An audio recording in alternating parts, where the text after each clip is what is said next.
Насыбайға тыйым салғаннан кейін заңсыз түрде тасымалдаушылар күрт көбейді. Аталған қылмыскерлердің бірі 90 келі Насыбайда көліктің дөңгелегіне жасырып өткізбек болған жерінен ұсталды. Оқиға орнынан тілшіміз. Арнайы операция барысында О есімді азамат біздің қызметкерлер құжаттарын тексеру барысында күдікті болып көрініп, нақтылап тексеру барысында ол кісінің өзі дөңгелекке насыбай жасырып келе жатқан мойындады.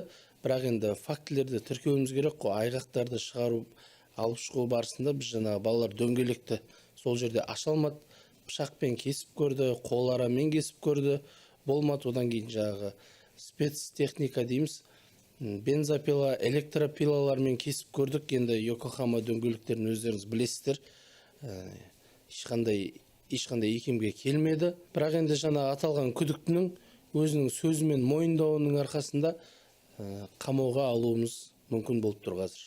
Мен мойындап тұрмын мен. Жоқ, ештеңе жоқ, Насыбай да жоқ, басқа да жоқ менде. Болса шығарып көрсетпей ма, ішін ашып, доказать етіп. Құдайға шүкір осы Йокохаманың дөңгелектерінің арқасында үйімізге, бала шағамызға жетейік деп тұрмыз, айналайын. Шүкір деп жатыр қоғамда. Кайфкүл Насыбаева, Шинаида Дөңгелекова, ПТК арнасы.